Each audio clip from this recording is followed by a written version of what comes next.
The next portion which is the 7 crystal system. देखिए इससे पहले हम लोग यूनिट सेल के बारे में डिटेल नॉलेज लिए थे। What do you mean by unit cell? Unit cell are the small repeating units, three dimensional structure which will repeats over to form the crystal lattice।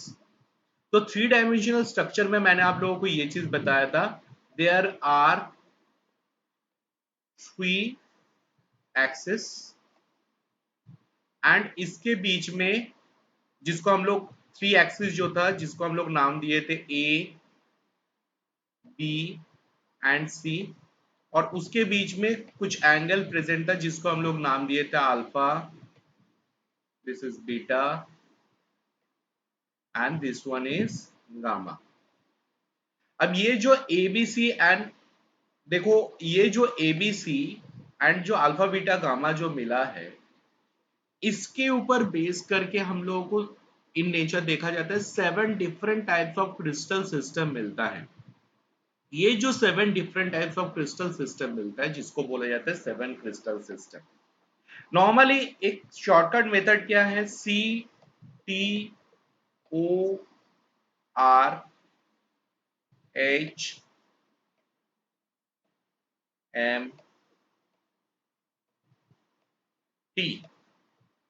CTORHMT, ये अगर आप याद रखोगे तो फिर ये 7 क्रिस्टल सिस्टम आपको समझ आ जाएगा। 7 क्रिस्टल सिस्टम अगर आप लोगों को समझना है तो फिर ये CTORHMT का फुल फॉर्म भी आप लोगों को समझना होगा। देखो ये जो CTORHMT जो है इसका फुल फॉर्म देखो, C for the cubic, T for the tetragonal, O for the orthorhombic, R for the rhombohedral, H for the hexagonal, M for the monoclinic, T for the triclinic. These are the 7 systems we found in nature and they are formed based on the different axial length and the axial angles. Okay, so when a unit cell or crystal lattice is formed based on axial length and axial angle, we found 7 different crystal system will found in nature. This 7 different crystal system is called the 7 crystal system।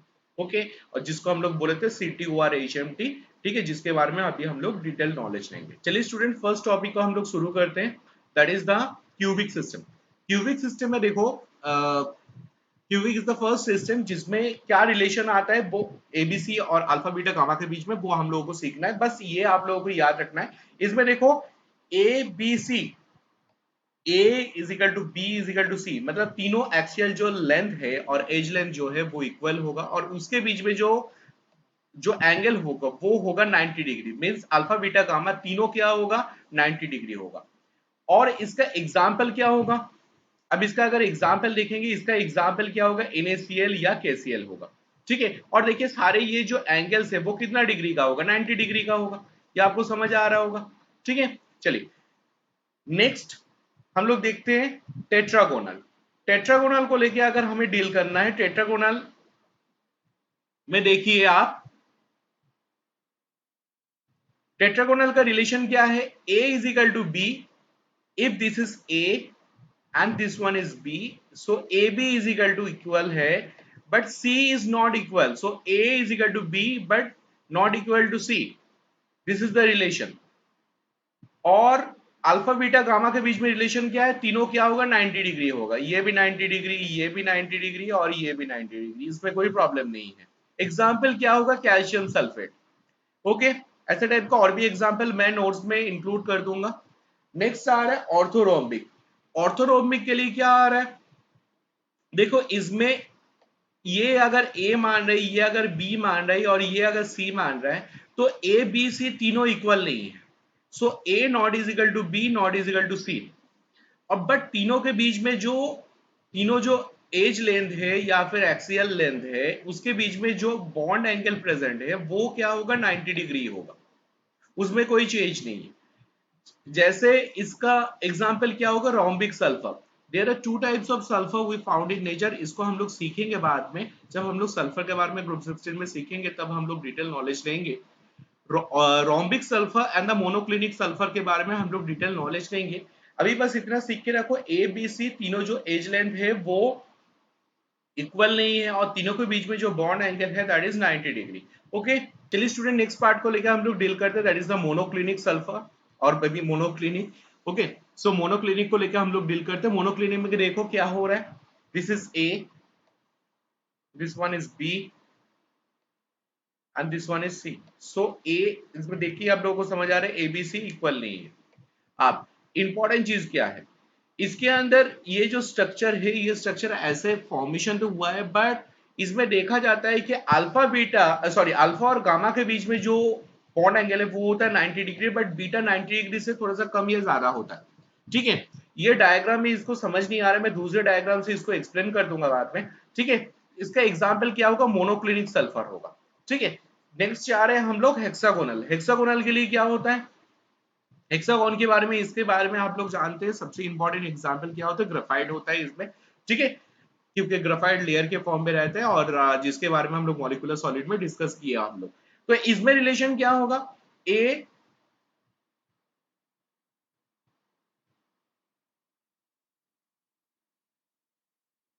is equal to b not is equal to c, this is the relation, and alpha beta is equal to 90 degree, but gamma कितना होगा 120 degree. ये बस relation आप लोगों को याद रखना है।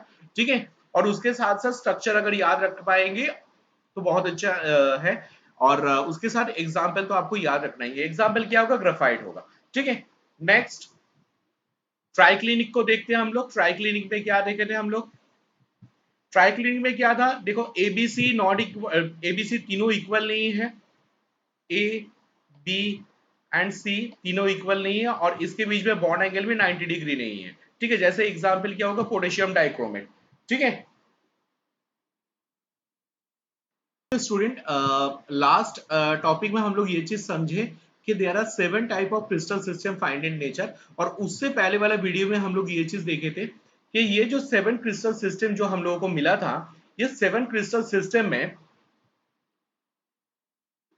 जो क्रिस्टल लैटिस था, उसमें उसमें हम लोगों को 4 टाइप ऑफ क्रिस्टल लैटिस मिला था। क्या क्या था, सिंपल क्यूब, सिंपल था, फेस सेंटर था, बॉडी सेंटर था, एंड एंड सेंटर था। याद होगा आप लोगों को। तो अगर 7 क्रिस्टल सिस्टम हम लोगों को मिल रहा है, सो टोटल मिलके 7 multiplied by 4, total 28 crystal system मिलना चाहिए हम लोगों को हर एक का। मतलब जैसे क्यूबिक है, क्यूबिक के लिए मिलना चाहिए क्या क्या, सिंपल क्यूबिक मिलना चाहिए, फेस सेंटर क्यूबिक स्ट्रक्चर मिलना चाहिए, बॉडी सेंटर क्यूबिक मिलना चाहिए, एंड सेंटर मिलना चाहिए। वैसे ही अगर हम लोग मूव करें कि टेट्रागोनल के लिए, टेट्रागोनल के लिए भी 4 मिलेगा, ऐसे करके टोटल हम लोगों को 28 different types of crystal system मिलना चाहिए इन नेचर, इन जनरली।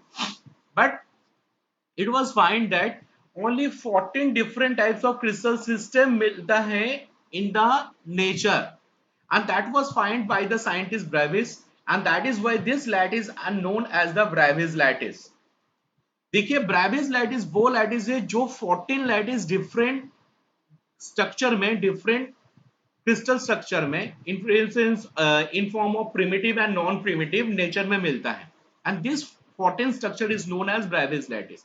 अब देखो ये 14 स्ट्रक्चर में क्या क्या है, क्यूबिक के लिए कितना मिलता है, प्रिमिटिव मिलता है, बॉडी सेंटर मिलता है, फेस सेंटर मिलता है, टोटल कितना मिला 3। अगर मैं टेट्रागोनल का बात करूं, उसके लिए क्या क्या मिलेगा, प्रिमिटिव मिलेगा, बॉडी सेंटर मिलेगा, टोटल कितना हुआ 2। अगर मैं ऑर्थोरोम्बिक का बात करूं, primitive, body centre, face centre, and centre, total कितना हुआ 4। Okay,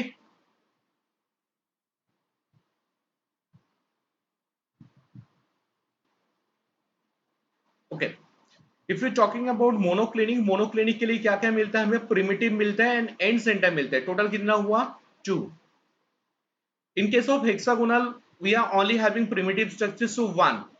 In case of rhombohedral, how many structure is there? Only primitive, only primitive मिलता है, इतना ही मिलता है, यही टाइप का स्ट्रक्चर मिलता है particularly. In case of triclinic, only primitive is there, so 1. So total कितना स्ट्रक्चर हुआ? इस काउंट करते हैं, टोटल अगर आप लोग काउंट करेंगे it will be 14, it will be 14, 3 2 5 9 11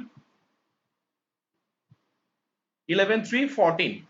So 14 different types of crystal structure find in nature, and this 14 structure is called the Brevis lattice, and this will find in nature. That is why this 14 structure is known as Brevis lattice, and it was find that uh, uh, it was discovered by Brevis. That is why it is also known as Brevis lattice. Okay, चलिए student next topic को हम लोग समझते हैं, that is very very important.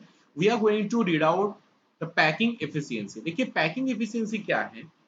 अगर मैं कोई भी क्रिस्टल स्ट्रक्चर के लिए अगर मैं कोई भी क्रिस्टल स्ट्रक्चर के लिए बात करूं तो फिर आप लोग देखेंगे कि जो एटम प्रेजेंट है वो एटम कहां प्रेजेंट है, कॉर्नर में प्रेजेंट होगा. सपोज सोचिए मैं एक प्रिमिटिव स्ट्रक्चर के लिए बात कर रहा हूं, तो प्रिमिटिव क्यूबिक स्ट्रक्चर के लिए अगर हम लोग बात करें, इससे पहले क्यूबिक स्ट्रक्चर के बारे में हम लोग जानते हैं. क्यूबिक स्ट्रक्चर में क्या बोला गया था, ABC is equal to A is equal to B is equal to C and alpha beta gamma is equal to 90 degree. तो ये जो स्ट्रक्चर है इसमें एटम कहां प्रेजेंट है, कॉर्नर में प्रेजेंट होगा. अब यहां पर क्वेश्चन ये अराइज होता है, क्या एटम पूरा के पूरा ये जो क्रिस्टल स्ट्रक्चर है उसका पूरा स्पेस को ऑक्युपाई कर लिया है. इसका आंसर ये होगा नहीं, ये पूरा स्पेस को ऑक्युपाई नहीं कर पाया. देखा जाता है अगर ये क्रिस्टल स्ट्रक्चर का स्पेस को हम लोग 100% मानते हैं तो उस 100% में से कुछ पर्टिकुलर पोर्शन को ही ये एटम ऑक्युपाई कर पाते हैं एंड बाकी पोर्शन क्या रहता है, खाली रहता है, that will remain as empty. And the space occupied by the atom in the crystal structure, that is called the space occupied by the particles in the crystal structure is called packing efficiency. We have to calculate that what is the percentage of total occupied space of the particles present in the crystal lattice. इसको कैसे, पहले definition हम लोग देख लेते हैं. Packing efficiency is the percentage of space occupied by the particles and it is the fraction of the total space occupied by the particles. Fraction and percentage के बीच में डिफरेंस आप लोग जानते होंगे. फ्रैक्शन 1 में कैलकुलेशन किया जाता है, परसेंटेज को 100 में कैलकुलेशन किया जाता है. हम लोग अगर जैसे यहाँ पर 52.4% है तो उसको अगर फ्रैक्शन करेंगे तो 0.524 आएगा. अब इसको कैलकुलेशन कैसे किया जाता है, कैलकुलेशन ऐसे किया जाता है कि volume of the sphere occupied by the unit cell, volume of the sphere in the unit cell, that means जितने सारे पार्टिकल्स प्रेजेंट होगा वो कितना वॉल्यूम ऑक्युपाई कर रहा है by total volume of the unit cell. इसका कैलकुलेशन हम लोग सिखाएंगे मल्टीप्लाइड बाय 100%. जस्ट एग्जांपल लेके आप लोगों को समझाया था. देखा जाता है कि सिंपल क्यूबिक अगर यूनिट सेल क्यूब के लिए अगर लिया जाता है जिसमें एबीसी इक्वल होता है, अल्फा बीटा गामा अगर 90 डिग्री होता है, उस स्ट्रक्चर के लिए अगर हम लोग कैलकुलेशन करते हैं उसका परसेंटेज आता है 52.4%. अगर बीसीसी लेके कैलकुलेशन करते हैं तो वो आता है 68% and for the FCC 74%. In the next video we are going to calculate the detail about the packing efficiency and how it is calculated. उसके बारे में भी हम लोग डिटेल नॉलेज लेंगे. Okay, thank you.